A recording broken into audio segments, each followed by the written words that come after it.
Samantha Markle and Meghan Markle's attorneys are duking it out in Atlanta because Samantha wants the appeals court to see in her favor that she can move forward with her defamation case. So I'm going to let you see our children if you behave in a certain way, and we can control the landscape. I mean, it was like really sick and contrived. And I think he got to the point where, excuse my French, BS. Imagine your sister looking straight into the camera and saying you don't exist. Not a fight, not a disagreement, erasure.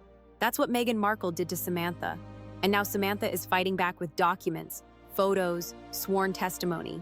This isn't about money. It's about dignity, about reclaiming a stolen place in history. Stay with me, because the story you're about to hear is not just a lawsuit. It's a cry for recognition from the sister who refused to disappear. Strapped it on. Because weird. She's got form for strapping on baby bumps. This isn't just family drama. This is a war for narrative control. Meghan built her entire post-royal brand on a carefully crafted origin story. The lonely girl who had no one. The abandoned daughter who clawed her way to stardom. That story earned sympathy, secured deals, and justified her victimhood platform. But stories have power only when people believe them.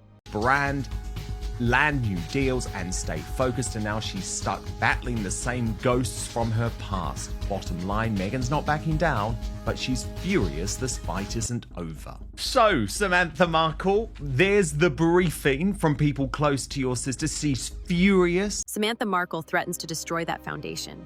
She represents the inconvenient truth that doesn't fit the fairy tale. In Atlanta's appeals court, she's fighting for something more valuable than money. She's fighting for her existence. Because when someone erases you from their life story, they don't just steal your past, they steal your identity. Mental health, like she claims she does, if she really is a champion for those with mental health issues, Brittany, she needs to think about the people who Meghan Markle has bullied. What about all of the accounts of the Sussex Survivors Club, Brittany, of people who have actually ended up in rehab, have had a psychological The stakes couldn't be higher. Meghan's credibility, her Hollywood contracts, her entire post-royal strategy, all of it rests on the public believing her version of events. And Samantha holds the evidence that could bring it all crashing down. The moment everything changed happened on Oprah's couch, March 2021. Millions watching worldwide. Meghan, perfectly composed, delivered what seemed like a throwaway line. I grew up as an only child. 4 simple words that would ignite a legal firestorm. How low can you go? But those words weren't throwaway to Samantha Markle. They were a declaration of war. Because Samantha remembered differently. The same household, the shared memories, the family dinners and school runs, the sibling bond that Meghan now denied ever existed. Samantha had already been dismissed as the jealous half-sister, the bitter outsider trying to cash in on royal fame. But this crossed a line. This wasn't just dismissal. This was erasure. Meghan hadn't just distanced herself from family drama, she had rewritten history itself. Meghan could go to court. Meghan could end up having to pay her sister out for damages. So I don't think it's been the year of the Markle sparkle that Page Six tried to prepare us for. The defamation lawsuit followed, not tabloid speculation or angry interviews, legal action in federal court. Samantha claimed those 4 words on Oprah damaged her reputation and livelihood. She accused Meghan of knowingly making false statements to millions of viewers. Meghan's legal team fired back with a predictable defense. The only child statement was subjective, personal perception, not meant as literal fact. They painted it as emotional truth rather than biographical accuracy. But courts don't deal in feelings, they deal in facts. And Samantha came prepared with both. School records showing their shared upbringing, photographs documenting family moments, testimony from people who knew the Markle household, evidence that challenged Meghan's carefully constructed narrative at its very foundation. The case exploded beyond family squabbling into something much more dangerous for Meghan. Media outlets began connecting dots. If she had lied about having no siblings, what else might be fabricated? The lonely childhood, the unsupported struggle, the entire victim narrative that justified her royal exit. Hollywood noticed too.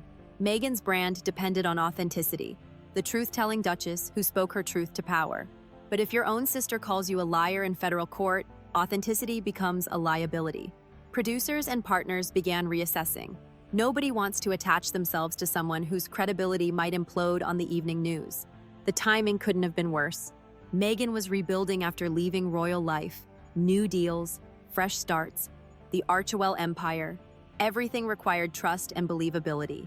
The lawsuit threatened to undermine all of it. Reports surfaced of emotional breakdowns behind closed doors. Sources described Meghan in tears, furious that Samantha wouldn't just disappear quietly. The controlled media queen who orchestrated interviews and PR campaigns suddenly faced an opponent she couldn't silence or spin. Harry reportedly grew increasingly frustrated. This wasn't palace intrigue or tabloid harassment. This was family, his wife's own sister challenging her publicly with evidence and legal firepower. No amount of victim rhetoric could make this go away. The case also exposed the broader pattern of Meghan's relationship with inconvenient truths. When facts didn't fit her narrative, she simply excluded them. When people complicated her story, she wrote them out. The strategy had worked perfectly until someone fought back with receipts. Samantha represented more than just a defamation case. She represented every uncomfortable reality Meghan had tried to erase, and she wasn't going quietly. The Atlanta Appeals Court became ground zero for a credibility war. Samantha's legal team systematically dismantled Meghan's only child defense. They presented school enrollment records showing both girls at the same institutions, family photographs documenting years of shared experiences, testimony from neighbors, teachers, and family friends who remembered the Markle household. Each piece of evidence hammered the same point. Meghan's statement wasn't subjective perception, it was factual misrepresentation. The sisters hadn't just lived in the same house. They had lived as family for significant periods of their childhood. Meghan's lawyers scrambled for new strategies. They argued the statement was taken out of context, that emotional truth trumped biographical accuracy, that Samantha was motivated by jealousy rather than justice. But the evidence kept mounting. The case revealed something more sinister than simple family feuding. It exposed a pattern of narrative manipulation that went beyond the Oprah interview. Meghan had spent years crafting a specific origin story, the isolated girl with no support system, the woman who had only herself to rely on before Prince Harry rescued her. But Samantha's lawsuit suggested this wasn't just selective memory, it was deliberate fiction. Meghan hadn't just minimized her family's role, she had erased them entirely when they became inconvenient to her brand. The implications rippled through every aspect of Meghan's public persona. Her speeches about authentic storytelling, her advocacy for speaking your truth, her criticism of institutions that silenced voices. All of it looked hypocritical when she stood accused of silencing her own sister's truth. Media coverage intensified as the case progressed. This wasn't just celebrity gossip anymore, it was a credibility trial with real consequences. If Samantha proved her case, Meghan faced more than financial damages. She faced the collapse of her entire post-royal identity. The irony was devastating. Meghan had built her brand on being the woman whose voice was suppressed. Now she stood accused of suppressing someone else's, her own sister's, the sister she had tried to make disappear with 4 words on television. The legal proceedings revealed the true cost of Meghan's narrative control strategy. For years, she had managed her story through friendly interviews and sympathetic platforms.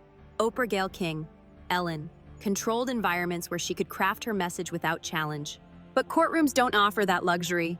Facts matter more than feelings. Evidence trumps emotion.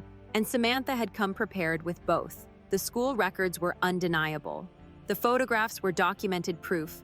The testimony was sworn under oath. Meghan's defense team found themselves in an impossible position. They couldn't deny Samantha's existence. The evidence was overwhelming. They couldn't claim ignorance. The sisters had lived together for years. Their only option was to minimize and deflect. But minimization looked like admission. Every attempt to downplay the relationship only reinforced Samantha's point, that Meghan had deliberately misrepresented their shared history for public sympathy. The case exposed the broader problem with Meghan's approach to inconvenient truths. She hadn't just been selective with facts, she had been strategic, keeping what served her narrative, discarding what didn't, building her brand on a foundation of carefully curated suffering.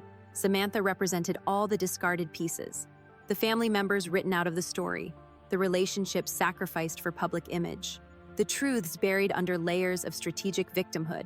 Her lawsuit wasn't just about defamation damages.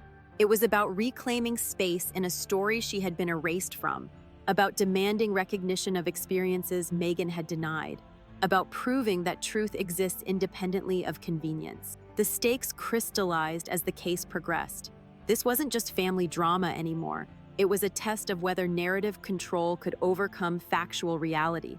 whether celebrity power could silence inconvenient witnesses, whether Meghan's carefully constructed image could survive contact with documented truth.